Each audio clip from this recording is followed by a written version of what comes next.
Assalamualaikum warahmatullahi wabarakatuh teman-teman. Kembali lagi bersama saya Nurjannah dari kelas M64. Nah, kali ini saya akan membahas tentang pembelajaran terpadu.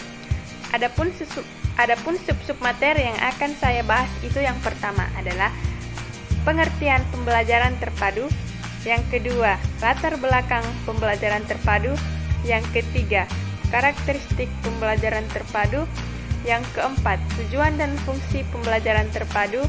Yang kelima, pentingnya pembelajaran terpadu. Yang keenam, landasan pembelajaran terpadu. Dan yang terakhir itu adalah model-model pembelajaran terpadu. Nah, sekarang kita akan membahas tentang materi yang pertama, yaitu pengertian pembelajaran terpadu. Nah, pembelajaran terpadu adalah salah satu pendekatan pembelajaran yang memadukan atau mengaitkan pokok bahasan menjadi satu yang berkaitan untuk memberikan pengalaman kepada siswa. Nah, materi yang kedua itu adalah latar belakang pembelajaran terpadu. Nah, latar belakangnya itu berawal dari pengembangan skema-skema pengetahuan yang ada di dalam diri siswa. Kemudian dikembangkan untuk menciptakan pembelajaran yang di dalamnya siswanya itu aktif. Nah, materi yang ketiga itu adalah karakteristik pembelajaran terpadu. Yang pertama, berpusat pada siswa. Yang kedua, otentik. Yang ketiga, pemisahan antar bidang studi tidak begitu jelas. Yang keempat, penyajian konsep dalam berbagai mata pelajaran. Yang kelima, bersifat luas. Dan yang terakhir adalah hasil pembelajaran dapat disesuaikan dengan minat siswa. Adapun materi selanjutnya itu adalah tujuan dan fungsi pembelajaran terpadu. Nah, yang pertama itu adalah mudah memusatkan perhatian pada satu tema atau topik tertentu. Yang kedua itu mempelajari pengetahuan dan mengembangkan berbagai kompetensi mata pelajaran dan tema yang sama. Yang ketiga, memiliki pemahaman terhadap materi pelajaran yang lebih mendalam dan berkesan. Yang keempat, mengembangkan kompetensi berbahasa lebih baik dengan mengaitkan berbagai mata pelajaran lain dengan pengalaman pribadi siswa.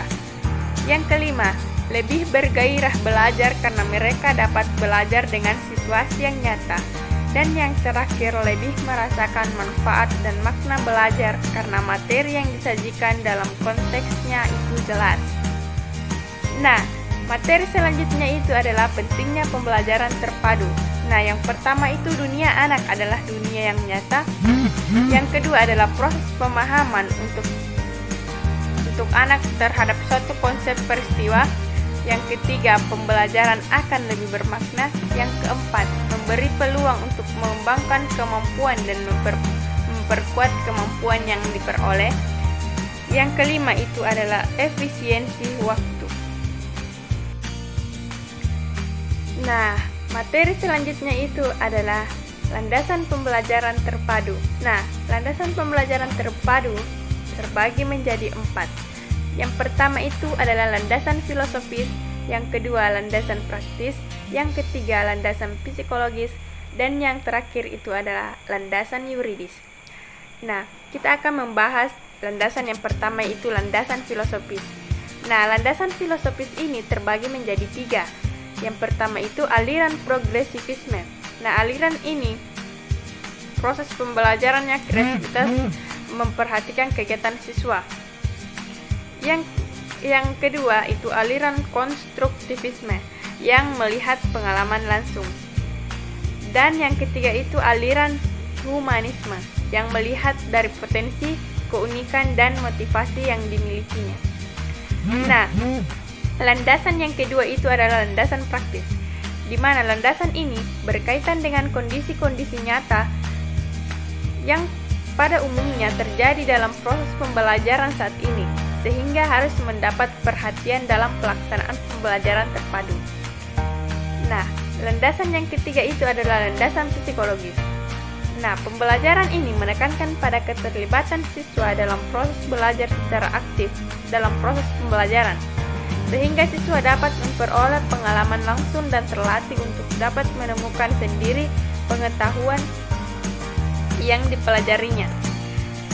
Landasan yang keempat adalah landasan yuridis, di mana landasan ini telah diatur oleh Undang-Undang Nomor 23 Tahun 2002 tentang Perlindungan Anak, yang menyatakan bahwa setiap anak berhak memperoleh pendidikan dan pengajaran dalam rangka pengembangan pribadinya dan tingkat kecerdasannya sesuai dengan minat dan bakatnya. Materi yang terakhir adalah model-model pembelajaran terpadu. Nah, di mana model pembelajaran terpadu menurut Vygotsky ada 10. Yang pertama itu adalah model fragmented, yang kedua model sequence, yang ketiga model web-based, yang keempat model nested, yang kelima model connected, yang keenam model shared, yang ketujuh model integrate, yang kedelapan model network, yang kesembilan model tiered, dan yang kesepuluh adalah model inline. Nah, sedangkan dalam pendidikan guru sekolah dasar, model yang sering digunakan ada 3, yaitu yang pertama model web-based, yang kedua model connected, dan yang terakhir itu adalah model integrate.